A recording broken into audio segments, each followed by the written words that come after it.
As Sheikh Zayed once said, he who does not know his past cannot make the best of his present and future.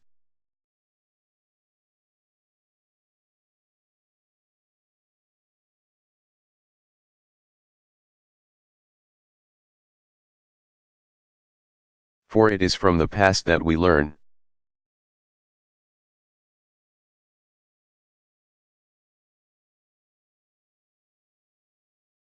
The Market Risk Framework, 25 years in the making. Keynote speech by Mr. William Cohn.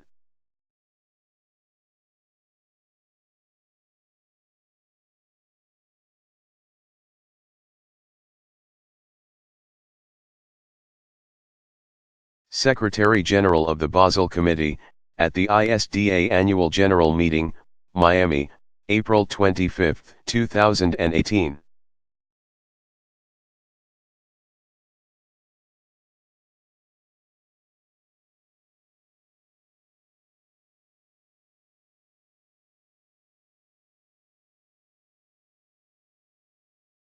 The Market Risk Framework, 25 years in the making. William Cohn, Secretary General of the Basel Committee on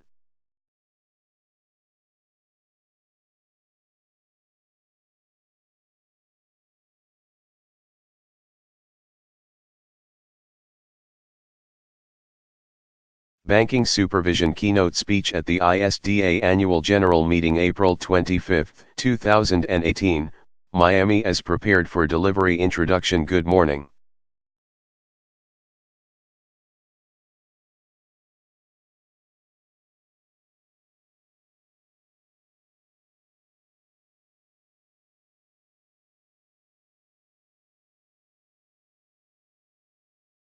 And many thanks for inviting me to speak at this annual general meeting.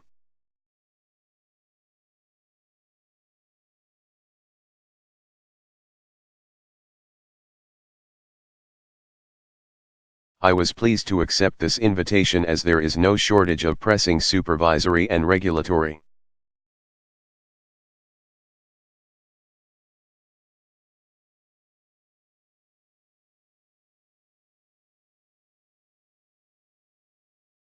topics to discuss. Closest to home for me is the full, timely, and consistent implementation of the recently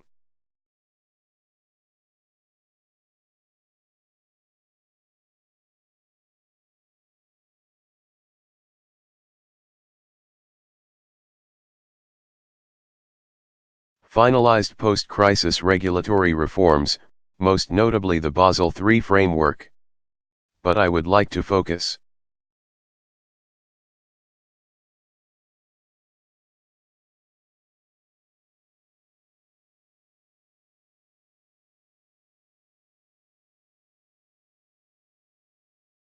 today on the issue of market risk.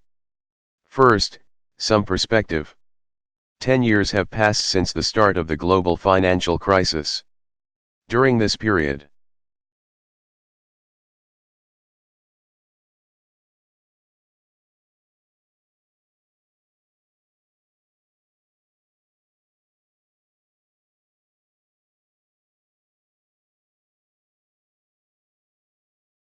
the Basel Committee has finalized its wide-ranging and comprehensive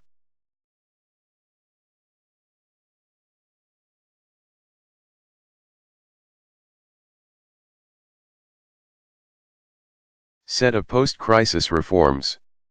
These greatly improve the quality of regulatory capital, increase capital requirements,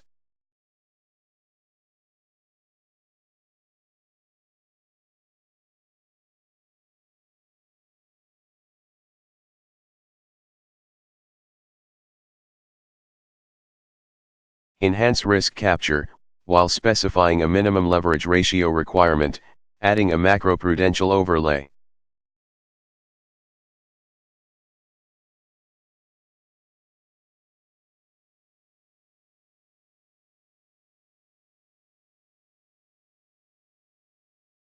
And introducing International Liquidity Standards, BCBS, 2010, 2015A, 2017. But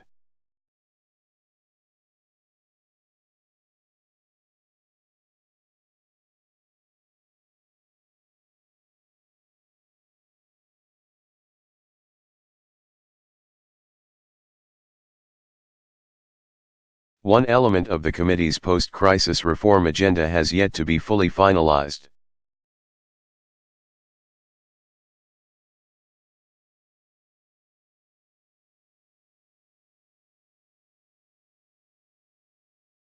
The Market Risk Framework. Consider the following excerpt from a Basel Committee document on the Market Risk Framework.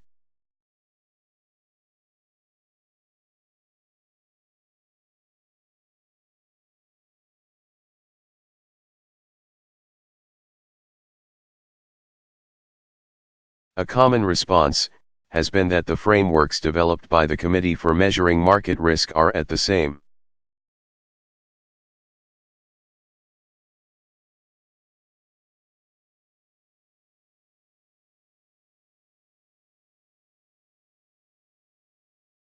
time complex and inaccurate.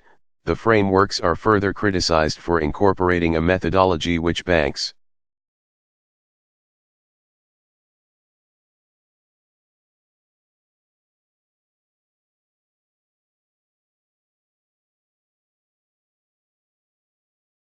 do not use.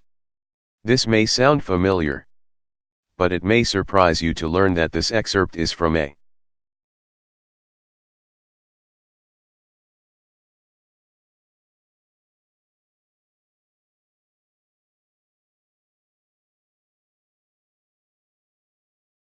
(1994) Basel Committee document summarizing the comments received on a 1993 consultation paper on the prudential supervision of netting.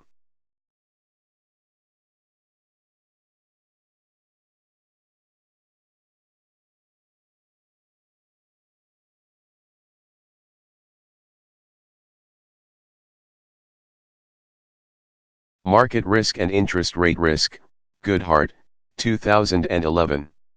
So, a full quarter century later.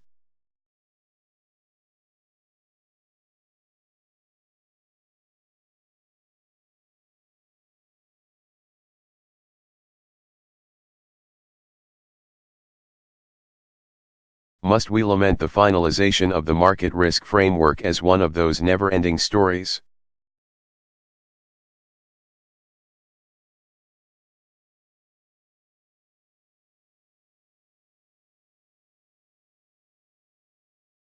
My speech today will try to answer three questions. Why has the committee revised the market risk framework?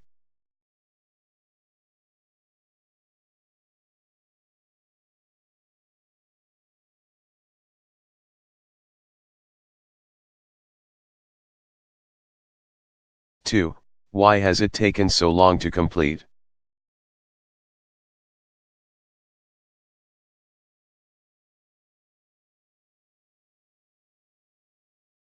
And, 3, how do we get the framework finished in a timely manner?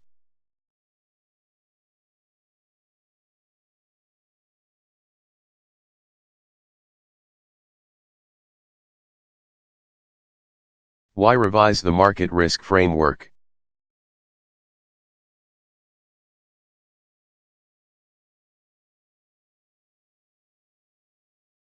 Trading book instruments have existed since the beginning of history. Some say that the 48th law in Hammurabi's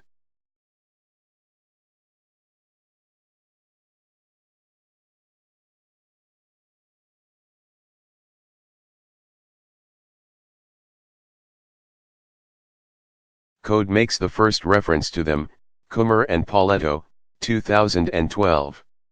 Under this Babylonian legislation,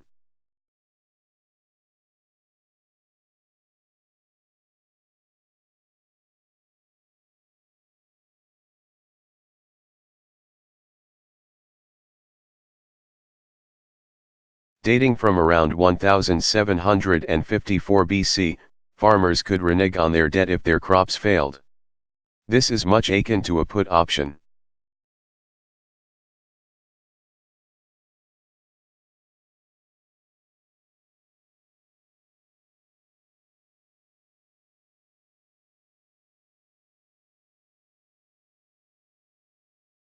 In the event of a poor harvest, the farmer could exercise a right to stop making debt repayments. Whaley, 2006.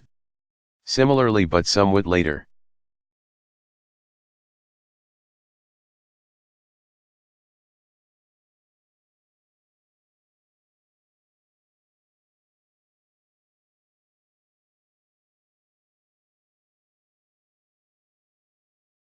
Aristotle recounts the story of the Greek philosopher Thales,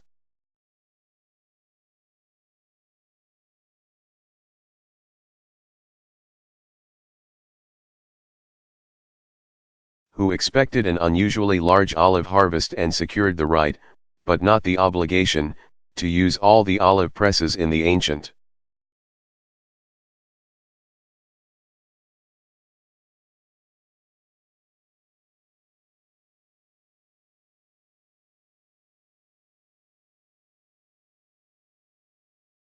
Greek city of Miletus for the following year, Aristotle, 2000.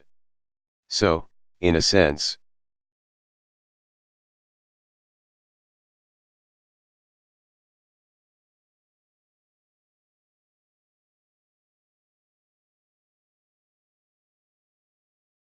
market risk has been with us for millennia.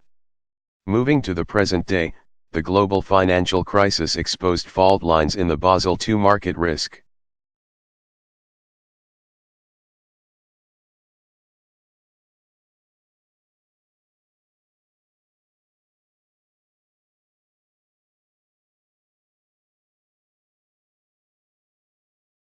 Framework. The framework's low capital requirement for market risk was far eclipsed by the market risk losses of many banks. As a stopgap response,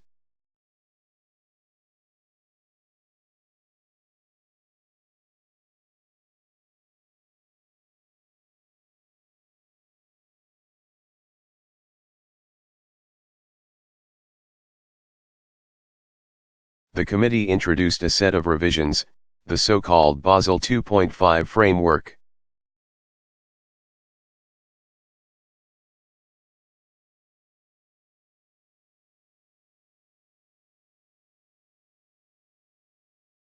These sought to reduce the framework's cyclicality and increase the overall level of capital. There was a particular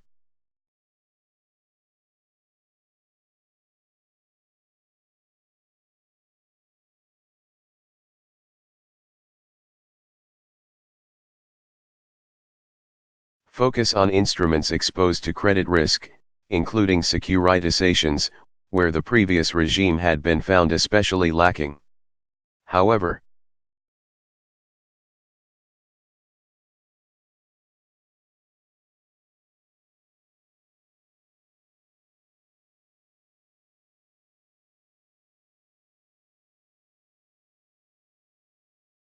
the committee recognized at the time that Basel 2.5 did not fully address the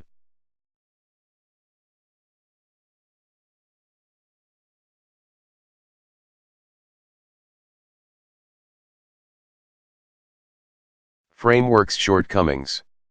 As a result, the committee undertook a fundamental review of the trading book regime, BCBS.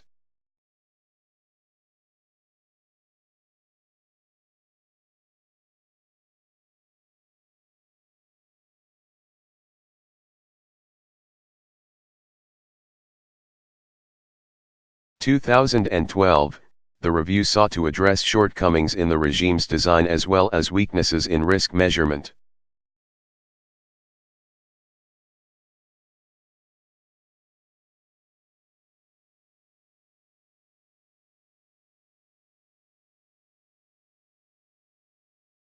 Under both the internal models-based and standardist approaches, including the following, the trading book/banking book boundary.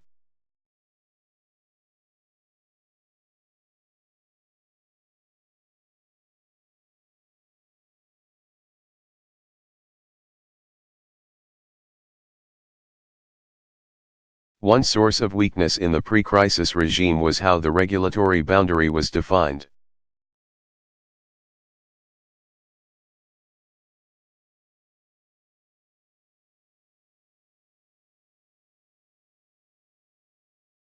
A key determinant was whether banks intended to trade.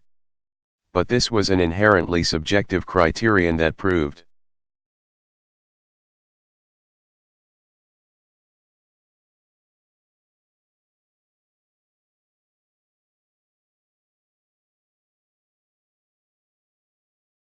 difficult to police and insufficiently restrictive, prudentially speaking.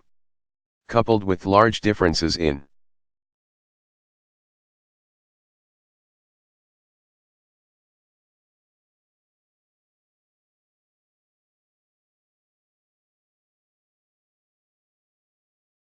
capital requirements against similar types of risk on either side of the boundary, the overall capital framework proved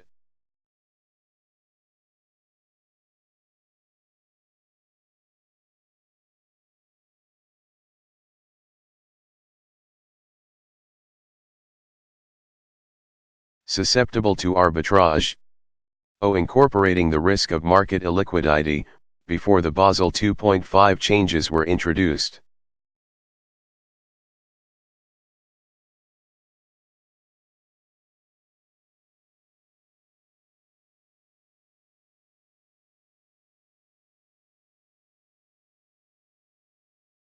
The market risk framework rested on the assumption that trading book risk positions were liquid.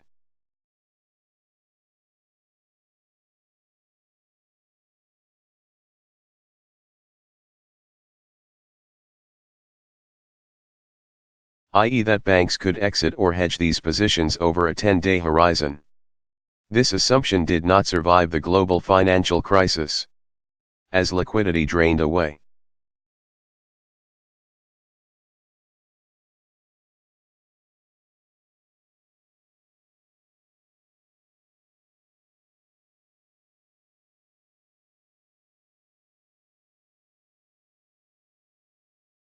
banks were left holding risk positions for much longer than originally expected.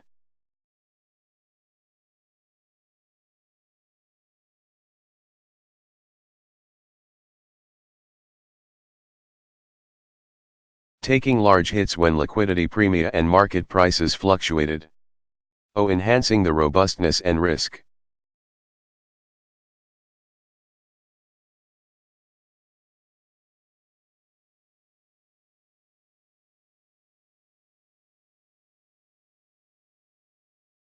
Sensitivity of the standardist approach. By peak crisis, most stakeholders had lost faith in the risk-weighted capital.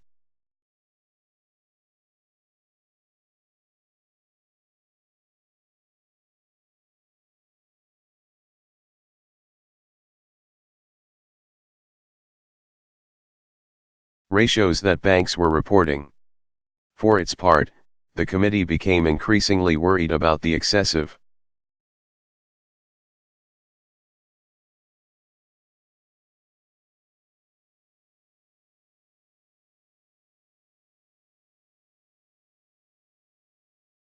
variability in banks' calculations of risk-weighted assets, including for market risk, BCBS, 2013a. For example,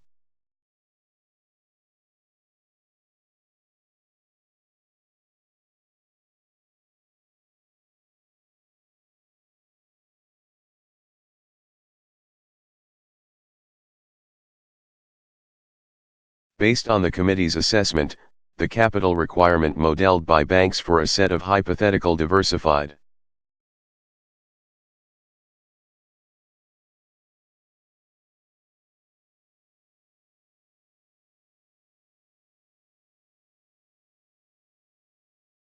portfolios varied by a factor of more than 3, Graph 1. The analysis showed that differences in modeling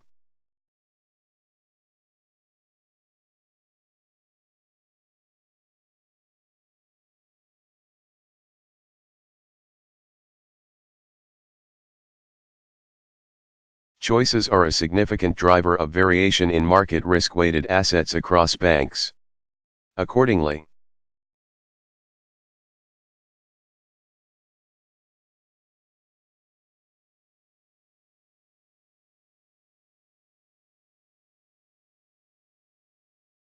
the Basel III revisions require banks to calculate and disclose their market risk capital requirements based on a revised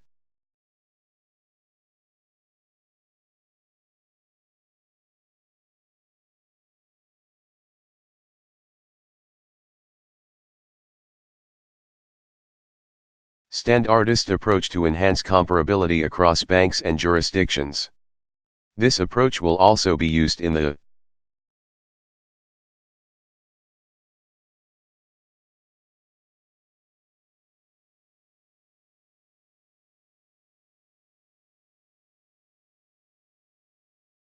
calculation of the aggregate output floor requirement. O. Capitalizing against tail risk.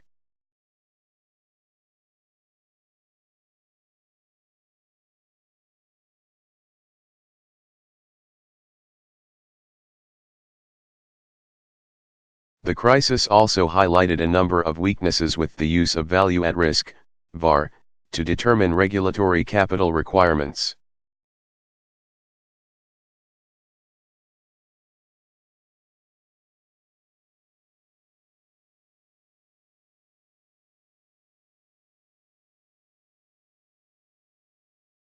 Including its inability to capture tail risk. Recall the remark by the CFO of a global systemically important bank in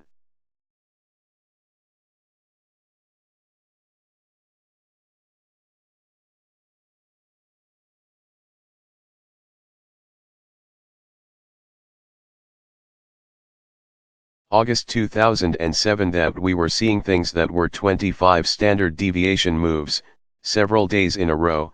Financial Times, 2007. Put differently,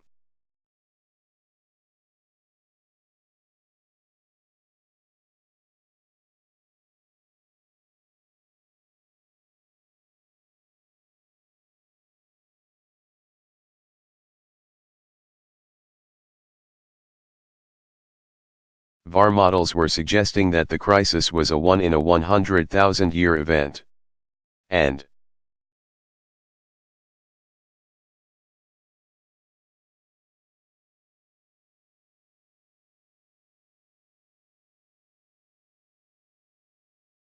even 8 years later, his successor referred to the depegging of the Swiss franc in January 2015 as a 20 plus.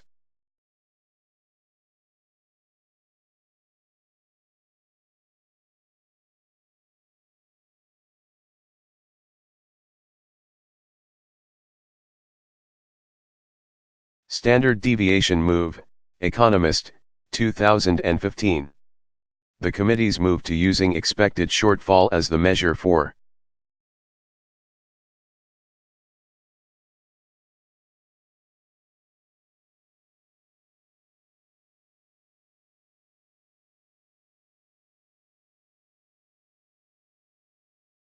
determining regulatory market risk capital requirements is motivated by the importance of better capturing tail risk. In short,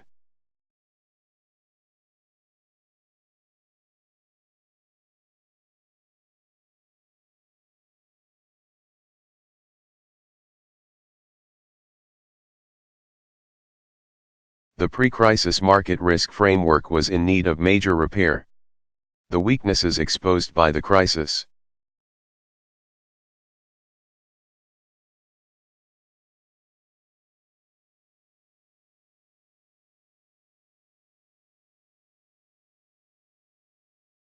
Were also a stark reminder of the shortcomings in banks' own risk management practices and the limitations of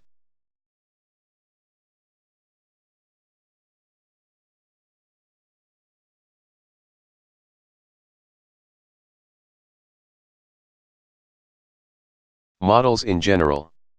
Why has it taken so long to complete the market risk framework?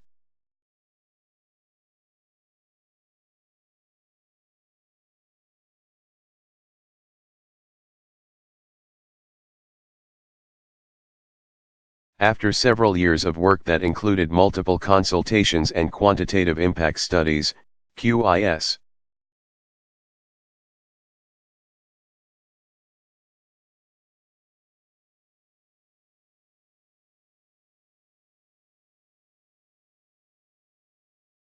the committee published a revised standard for the market risk framework in January 2016, BCBS, 2016.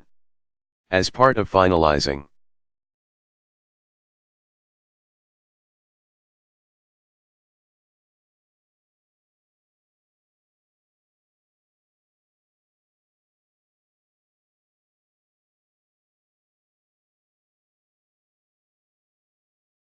The Basel III framework last year, BCBS, 2017, ongoing challenges in implementing certain bank capital reforms.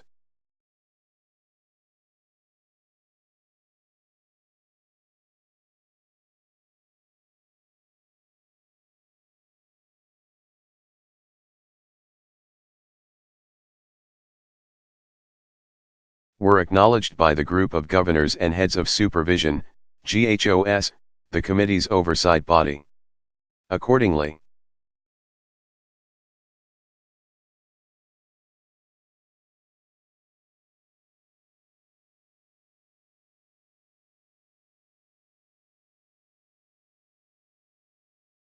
the GHOS endorsed the committee's proposal to extend the implementation date of the revised market risk.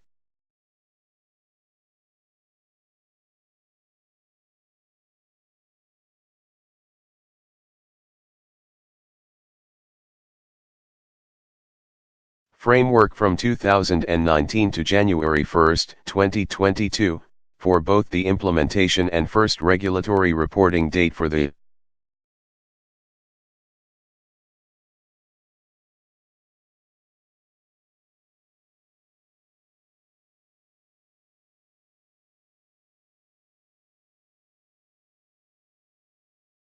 revised framework. Deferring its implementation will also align the framework's starting date with those of the Basel.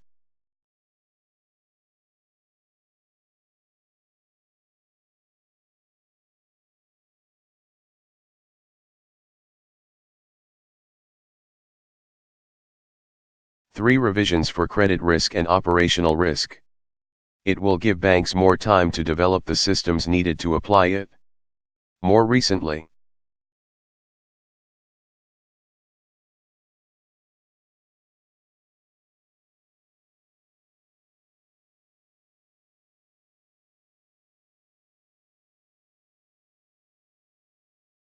the committee issued a consultation paper in March proposing changes to the revised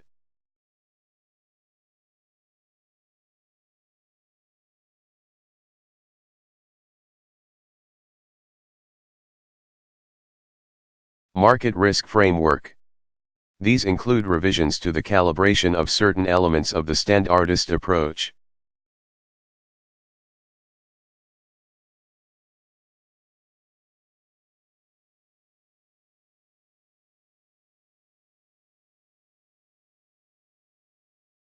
And to the assessment process that determines whether a bank's internal risk management models appropriately reflect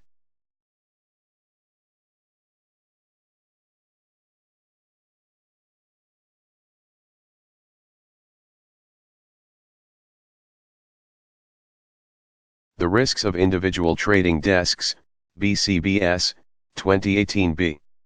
So there have been many developments related to the market.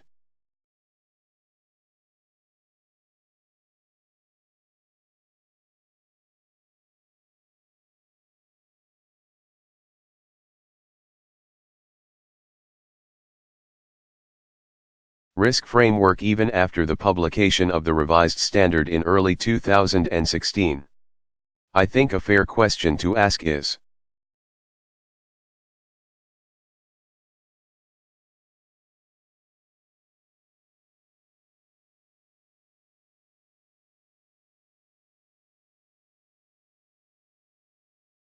where are we exactly in revising the market risk framework, and why is it taking so long to finalize?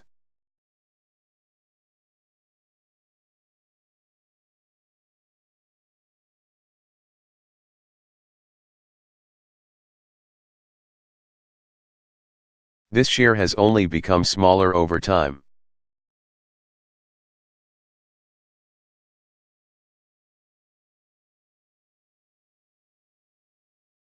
Since end 2011, the share of market risk as a proportion of total minimum required capital has almost halved for larger banks.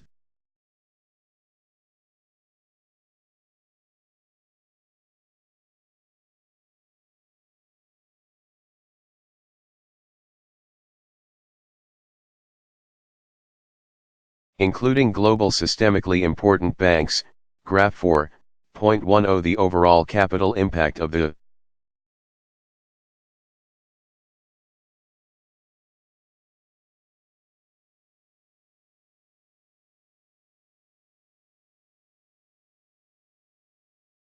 revised market risk framework is relatively small for almost all banks, based on an earlier analysis by the committee.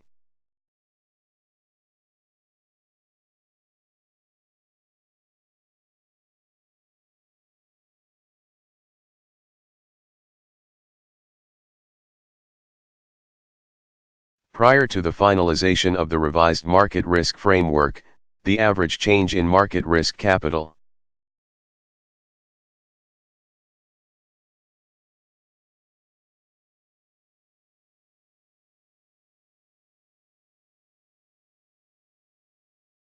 requirements resulting from the revised framework is about 5% of total capital requirements, graph 6.2. But there are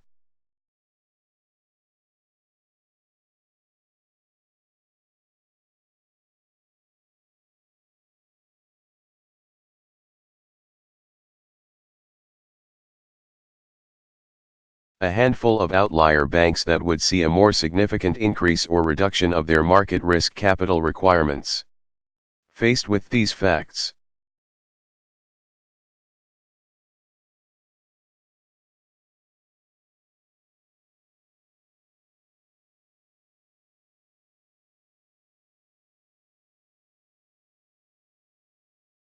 an open question is whether the revised market risk framework has adequately balanced simplicity,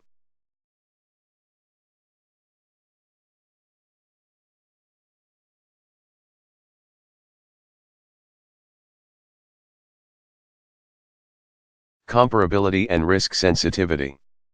In the run-up last year to our completion of the Basel framework revisions in December,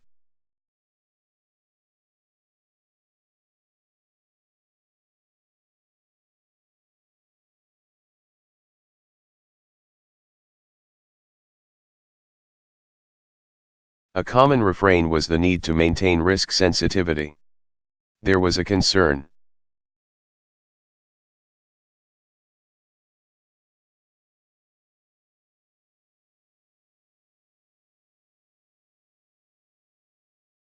misguided in my view, that the imposition of an output floor and the other measures under consideration by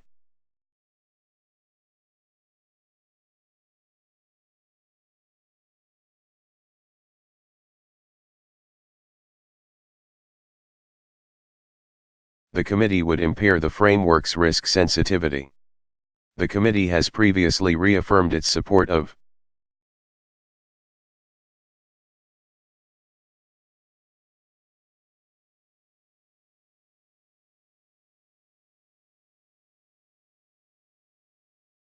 a risk-weighted capital regime and its belief that it should remain at the core of the framework for banks.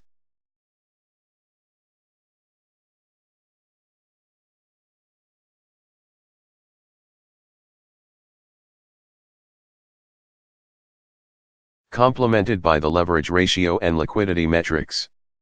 The committee has also noted, however,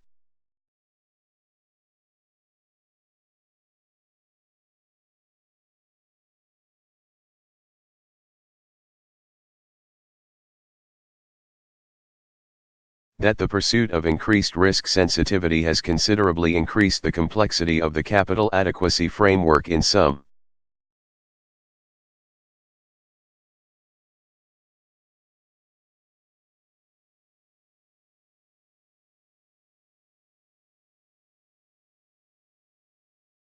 areas, particularly the calculation methodology for risk-weighted assets. BCBS, 2013b. I worry that it is often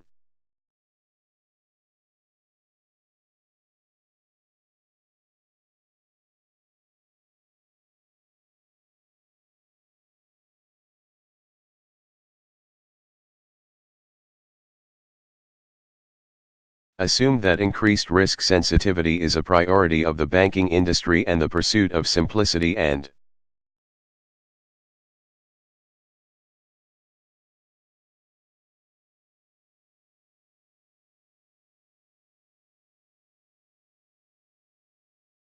Comparability are goals of supervisors. But, the financial crisis demonstrated quite clearly that if the risk-weighted regime is too opaque,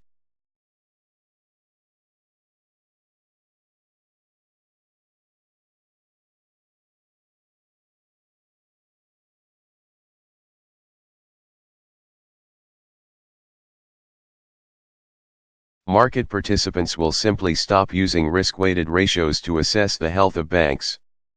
Put another way,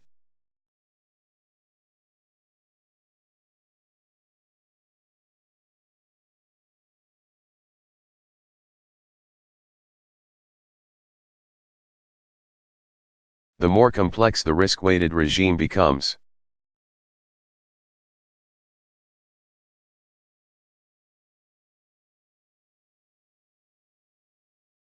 other measures such as the leverage ratio will grow in importance as an indicator of bank strength. It seems, therefore,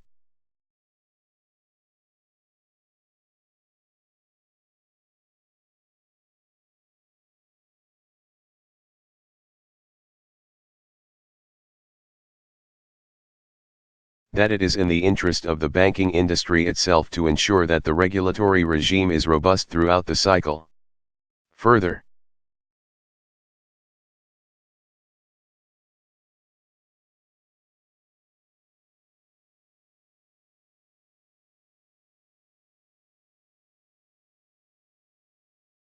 that it can be clearly understood by supervisors, banks, and market participants. The consequences of undue complexity.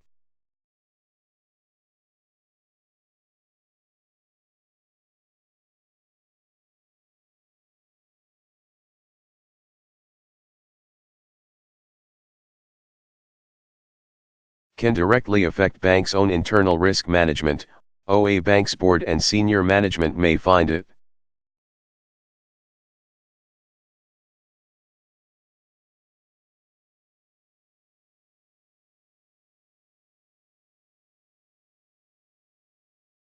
challenging to fully understand the bank's underlying risk profile and, as a result, the key drivers of the capital framework.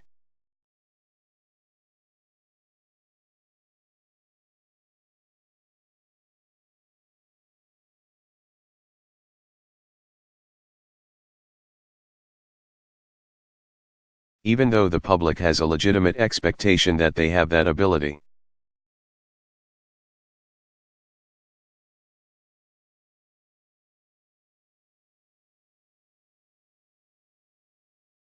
And they are under a legal obligation to do so. Undue regulatory complexity can therefore impair the ability of the board and senior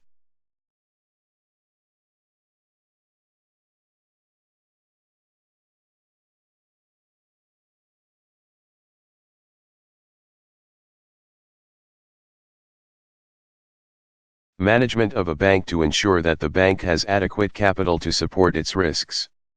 The use of highly complex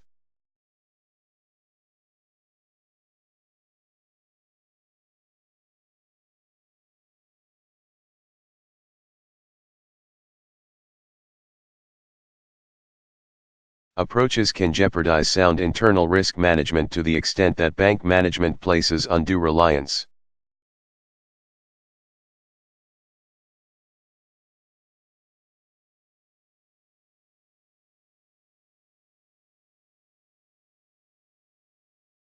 on them.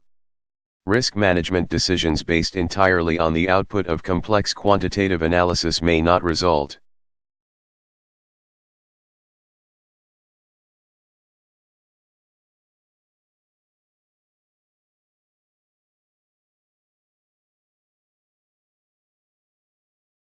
in effective and prudent decision-making. More complex frameworks increase quant risk.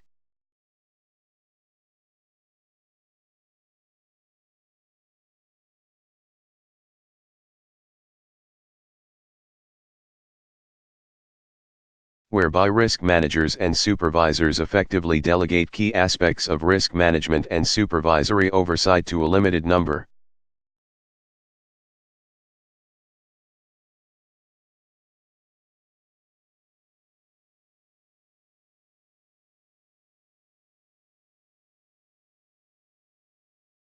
of highly quantitative experts.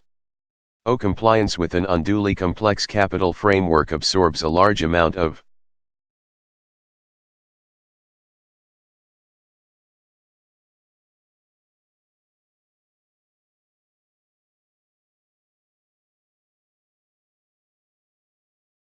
banks' resources.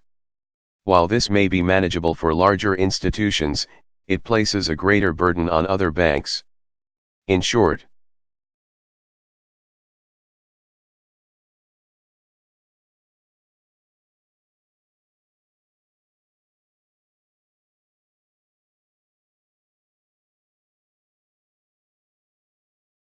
we know that the pre-crisis framework resulted in imprudently low capital requirements for market risk.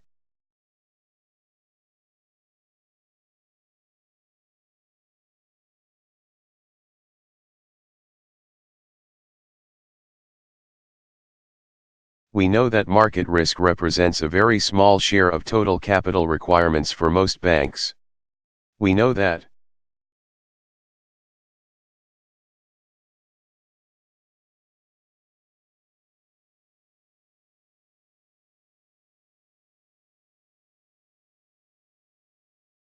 the estimated impact of the revised framework appears to be relatively manageable for most banks.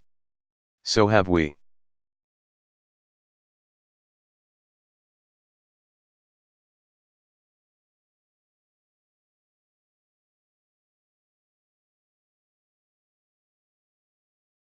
Placed too much emphasis on attaining perfect risk sensitivity, at the expense of simplicity and comparability.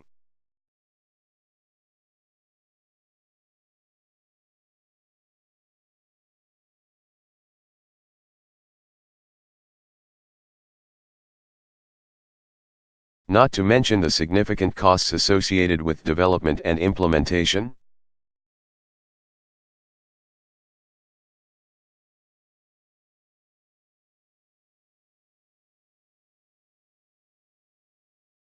This brings me to my third point, which is the importance of having a framework that can be realistically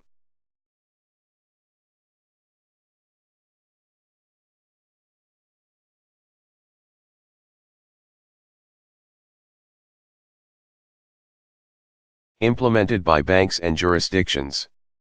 In postponing its implementation date, GHOS members reaffirmed that they expect the framework's full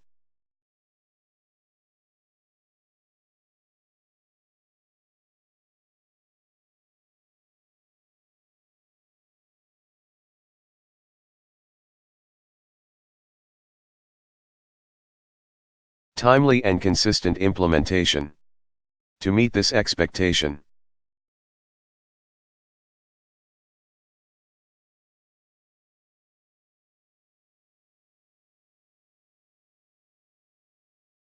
the framework needs to be designed in a way that can be implemented by internationally active banks and adequately overseen by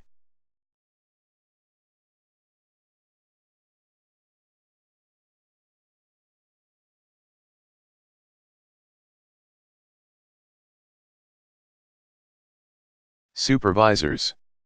So while there may be sound conceptual reasons for pursuing a specific approach or making a particular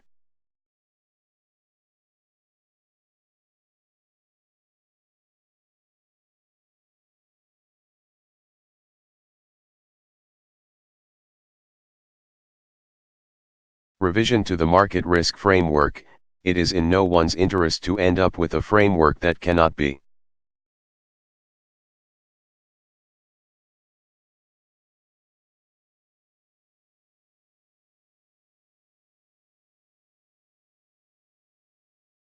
adequately implemented. The committee's experience with its market risk QIS is telling. The committee has conducted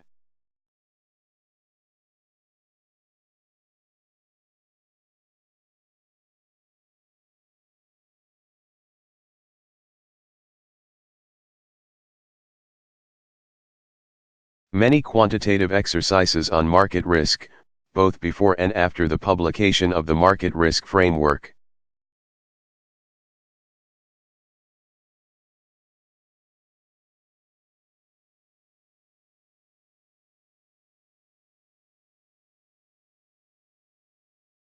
with the QIS exercise currently underway. 3. While the quality of data submitted by banks has improved over time.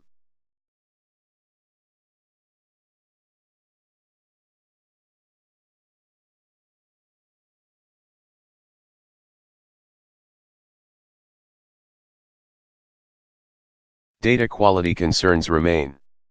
Thus, a significant proportion of banks' data has been excluded from the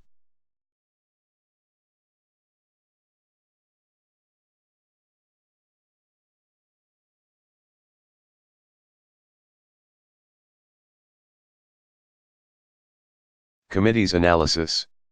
These deficiencies may simply reflect the gradual adjustment of bank systems to the revised framework.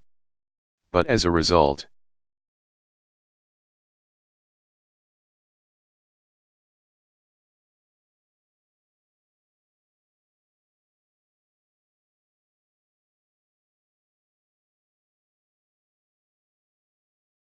the committee has in some areas been left with a small sample of observations to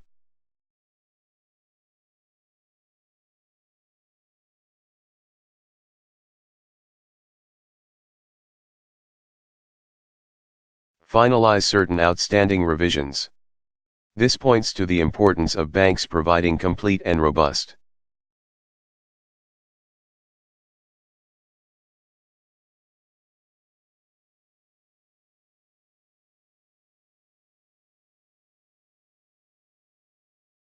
trading book data submissions for the current QIS exercise, as well as providing concrete evidence to the questions.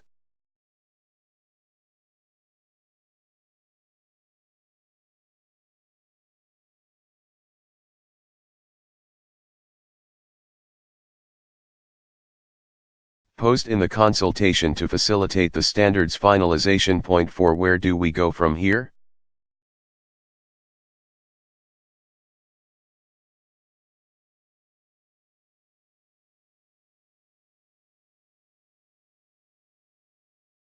So where does this leave us, 25 years since the committee's initial consultation on market risk?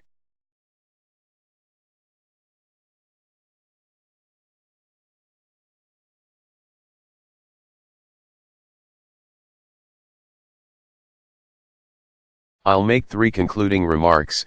The revised market risk framework will represent a major improvement.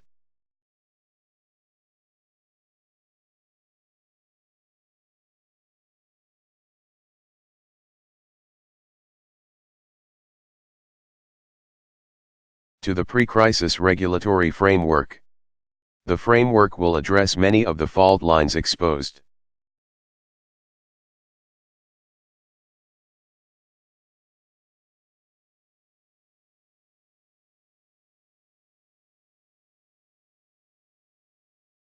by the global financial crisis. The main elements of the revised framework finalized in 2016 are in a stable shape.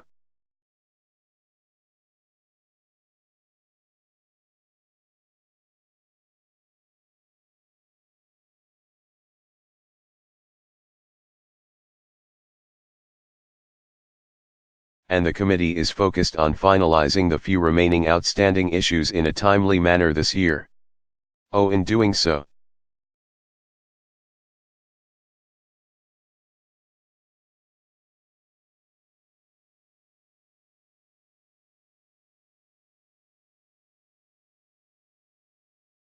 an important consideration for the committee is whether the framework adequately balances simplicity,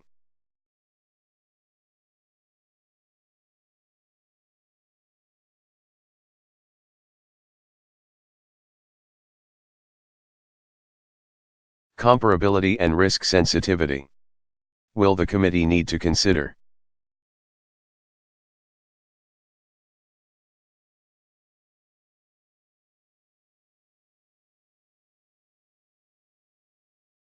whether simpler and more robust approaches should be included in the revised market risk framework?